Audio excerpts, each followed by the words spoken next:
I am Ferdinand Marcos, and I am the President of the Republic of the Philippines. I stand today on behalf of 110 million Filipinos. Especially Prime Minister Wong and Senior Minister Lee for providing an environment that is conducive to this dialogue. The notion of Shangri-La conjures up a mystical sense of tranquility, of free souls living in peace and harmony. And it may sound like a wishful concept, but it is symbolic of a continuing dream. An international community that lives in peace, upholds the rule of law, and enables all nations to thrive in pursuit of their respective aspirations. We Filipinos are paragons of this dream. Our history reflects our commitment to the values that engender amity, fraternity, and sovereign equality amongst nations. Our commitment to peace and to the rule of law inheres in how we have defined our sovereign home. When we established our Commonwealth in 1935, we put together a constitution that defined our territory in accordance with the international treaties that became the basis of our archipelagic unity. The Treaty of Paris between Spain and the United States crystallized our islands into a cohesive whole. The Treaty of Washington clarified the extent of our sovereignty and patrimony and a line set by international powers. We sought to uphold and preserve the integrity of our country's physical unity through international law. Together with others, we put forward the Archipelagic Doctrine, which regards all archipelagic states as a single unit, with the waters around, between, and connecting their islands, irrespective of their breadth and dimension, forming part of their internal waters. This doctrine has since been enshrined in the 1982 United Nations Convention on the Law of the Sea, or the UNCLOS. The same convention also clarified the limits of each state's maritime zones and defined the extent with which they could exercise sovereignty, their sovereign rights, and jurisdiction over those zones. Accordingly, we have made a conscious effort to align our definition of our territory and our maritime zones with what international law permits and recognizes. This has been inscribed in Article 1 of our Constitution. As Senator, I was proud to co-sponsor our Archipelagic Baselines Law, which defines the basis of our maritime jurisdictions. As President, I look forward to signing our Maritime Zones Law, which will clarify the geographic extent of our maritime domain. Our efforts stand in stark contrast to assertive actions that aim to propagate excessive and baseless claims through force, intimidation, and deception. In the West Philippine Sea, we are on the front lines of efforts to assert the integrity of the UNCLOS as a constitution of the oceans. We have defined our territory and maritime zones in a manner befitting a responsible and law-abiding member of the international community. We have submitted our assertions to rigorous legal scrutiny by the world's leading jurists. So the lines that we draw in our waters are not derived from just our imagination, but from international law. We have on our side the 1982 UNCLOS and the binding 2016 arbitral award, which affirms what is ours by legal right. In this solid footing and through our clear moral ascendancy, we find the strength to do whatever it takes to protect our sovereign home, to the last square inch, to the last square millimeter. That's my The president. life-giving waters of the West Philippine Sea flow in the blood of every Filipino. Wow. We cannot allow anyone to detach it from the totality of the maritime domain that renders our nation whole. That's my president, guys. Galing ang tapo niya. As President, I have sworn to this solemn commitment from the very first day that I took office. I do not intend to yield. Filipinos do not yield. Ladies and gentlemen, we are not only unyielding in protecting our patrimony, our rights, and our dignity as a proud and as a free country. We are also firm in our commitment to regional and global peace. We renew this commitment at this turbulent juncture of our history. I will repeat what I said at the United Nations almost 2 years ago. Amidst challenging global tides, an important ballast stabilizes our common vessel. Our open, inclusive, and rules-based international order is governed by international law and informed by the principles of equity and of justice. For the past 79 years, this rules-based order has allowed our region to flourish. The stability and the predictability that it has engendered has been crucial to the success of the stories of our region.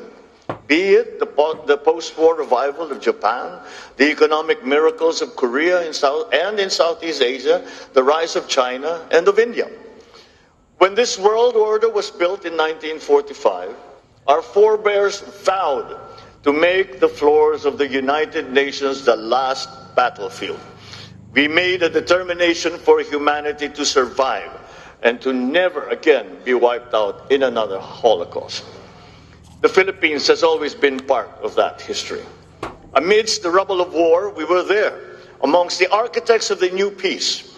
We stood on behalf of colonized peoples of Africa and Asia.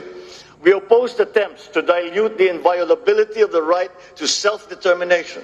We helped enshrine the right to independence in the Charter of the United Nations. In 1982, we led our global community in unanimously adopting the Manila Declaration on the peaceful settlement of disputes. This affirmed that differences amongst nations must always be solved peacefully through legal and diplomatic processes, never through the threat or the use of force. Today, these norms are under significant stress. The world is facing a watershed moment. In our region, recent patterns of aggression and militarization and emerging arms races threaten our lands of promise with an uncertain future. In the midst of these significant shifts, I see 7 realities in the Indo-Pacific. First, the future of our region will be determined by many nations, each with its own unique experiences and aspirations. Yet, their respective agencies are being challenged by attempts to undermine our faith in prevailing international norms. Second, the strategic competition between China and the United States is permeating the evolving regional landscape. This rivalry is constraining the strategic choices of regional states. This contest is exacerbating flashpoints and has created new security dilemmas. Third, the region looks to ASEAN as the institution that will hold the center amidst these evolving dynamics. Yet, challenges threaten our unity and our centrality. Fourth, as geopolitics continues to permeate the global governance infrastructure, the role of bridge builders has become increasingly important to forge decisive multilateral solutions. Fifth, the global commons will continue to be crucial to the security of all states in the region. Access of developing countries to the high seas and to outer space and the peaceful uses of science and technologies is crucial to international development. Sixth, climate change remains a deadly challenge for the region and for the world. It is the first truly global threat, and for the first time, we face a crisis that affects every single human being on Earth and requires action from every single human being as well. And finally, the development of advanced technologies is rapidly transforming human life and experience.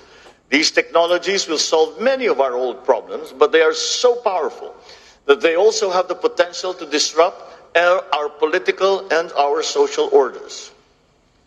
These 7 realities muddle the waters that we have to navigate in our collective journey as a community of nations. We cannot reverse course. We must persevere. We must push through. The current juncture does not call for a revision of the regional order. Instead, it calls for the reaffirmation of the wisdom of San Francisco in 1945, of Bangkok in 1967, and of Manila in 1982. Let us return to San Francisco and reaffirm the sovereign equality of all states. We must reject unjust narratives that seek to subsume distinct national interest in a so-called major country dynamic, which seeks to impose a hierarchy amongst nations. Those who came before us worked painstakingly throughout the last century to bury the era of spheres of influence and of buffer states. We should not allow its ghost to haunt our region once again. Let us also return to Bangkok and support ASEAN's effort to build a rules-based, people-oriented, and centered on regional community. Any state that professes a stake in the continued peace and stability of this region must respect ASEAN centrality, not only with words, but with action.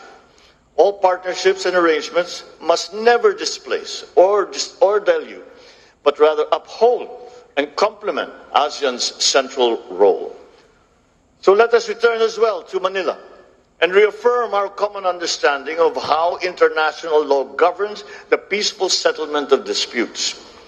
Amidst misleading narratives that seek to discredit international legal procedures, there is a need to reaffirm those modalities are an expression of good faith. They are a service to the progressive development and codification of international law. They are never an unfriendly act. Ladies and gentlemen, the past inspires the needed clarity and foresight to confront the challenges of the present and to build a future to which we all aspire. From the achievements of San Francisco, Bangkok, we as a region draw our abiding compass. First, the sovereign equality of states must remain sacrosanct. Second, ASEAN and ASEAN-led processes must remain central. Third, the rule of law and the integrity of multilateralism must prevail. These three constants guide our efforts to prepare ourselves for the challenges ahead. We need to begin by resoundingly rejecting misguided interpretations that paint our region as a mere theater of geopolitical rivalries. We are not mere bystanders to unfolding world events. We are the actors that drive those events. We are the main characters in our collective story. We are the owners of the narratives of our regional community. Thus, we reject any attempt to deny strategic agencies, especially by force, that seek to subordinate our interests to anyone else's. China's determining influence over the security situation and the economic evolution of this region is a permanent fact. At the same time, the stabilizing presence of the United States is crucial to regional peace. It's never a choice. Both countries are important. The continued stability of this region requires China and the United States to manage that rivalry in a responsible manner. Pending the total elimination of nuclear weapons, China and the United States have a unique responsibility to undertake concrete measures to reverse the recent increase in nuclear stockpiles and to alleviate the risks of nuclear conflict. For a long time, the nuclear disarmament discourse has focused on the Euro-Atlantic. Together with our strategic partners, Australia and Japan, the Philippines has been seeking to bring Indo-Pacific issues to the fore. We promote nuclear risk reduction in the region through the ASEAN Regional Forum. We push for the negotiations for a fissile material cut-off treaty at the United Nations. We will not waver in these efforts. Our work towards a world free of nuclear weapons is rooted in our desire to extinguish the last vestiges of the Cold War. Yet the danger of regional regression towards Cold War thinking has never been more pronounced. It has become even more crucial for us to assert that the future of our region will be driven not by one or two powerful countries, but by all of us. Peace, security, and stability are the business of all countries. The interests and responsibilities of all states in the community of nations must always be acknowledged. All our voices must be equally heard. As a Pacific nation, the Philippines shares with our eastern kin the same experience of a climate-vulnerable country. It is clear to us that the Pacific Island states must become part of any meaningful discussion regarding the future of our region. It's time to put the Pacific back into Indo-Pacific. We also share with South Asia states similar aspirations as rapidly growing economies. Their continued development rests upon the maintenance of peace and stability in the Indian Ocean region. In the same vein, the economic security of East Asia depends upon the freedom of navigation and unimpeded passage in the South China Sea and in the East China Sea, and the stability of the Korean Peninsula and the Taiwan Strait. By virtue of geographic proximity and the presence of Filipinos in Taiwan, we have a legitimate interest in cross-strait issues. The Filipino people have a long history of fraternal bonds with the people on both sides of the Taiwan Strait. Peace and stability must prevail.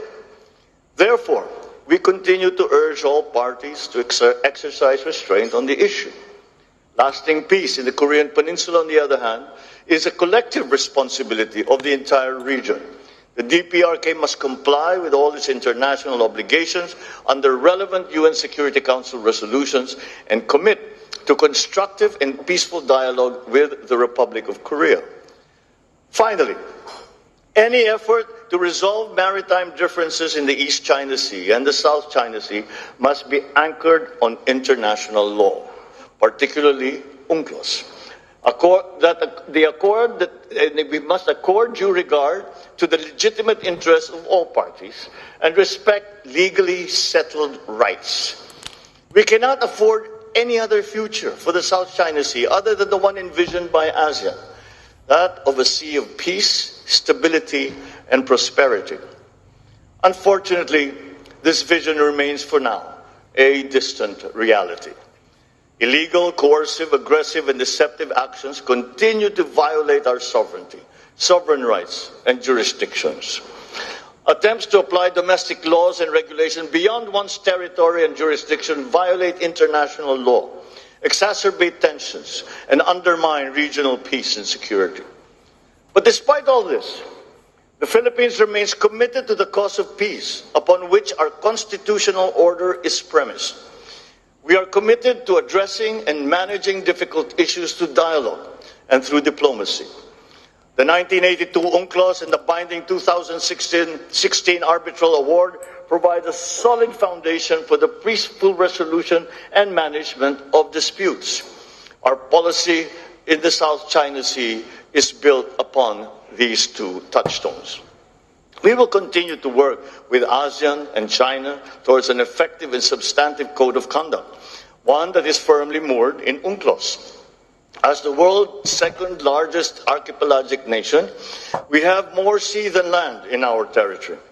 We are among 18 mega-diverse countries in the world, and we have the fourth longest national coastline. We will continue to build upon our significant footprint in enriching UNCLOS, the Convention on Biological Diversity, and the High Seas Treaty.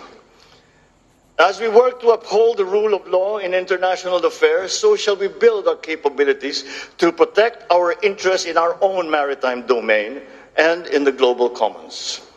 Under our comprehensive archipelagic defense concept, we shall develop our capacity to project our forces into areas where we must, by constitutional duty and by legal right, protect our interests and preserve our patrimony. Wow. And as we build our defense capabilities, so shall we continue to invest in diplomacy. Our commitment to ASEAN centrality shall remain a core element of our foreign policy. At the same time, we shall strengthen our alliance with the United States and our strategic partnerships with Australia, Japan, Vietnam, Brunei, and all the other member states of ASEAN.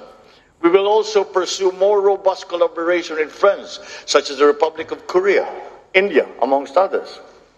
Collaborative endeavors among a few states that share specific interests built into pillars that support the architecture of regional stability. It is in this spirit that we pursue trilateral collaboration with Indonesia and Malaysia in the Celebes Sea. It is the same rationale behind our broader cooperation with Australia, Japan, and the United States in our exclusive economic zone. Last month, the Philippines, Japan, and the United States adopted our joint vision statement on enhancing economic cooperation and contributing to regional peace and security through trilateral cooperation. These partnerships reflect our commitment to preserving, defending, and strengthening the rules-based regional order. And yet the scope, the depth, the breadth of the challenge that our region now faces requires our collective, our inclusive, and our decisive action. Addressing the realities of our regional security landscape requires our greater collective political will.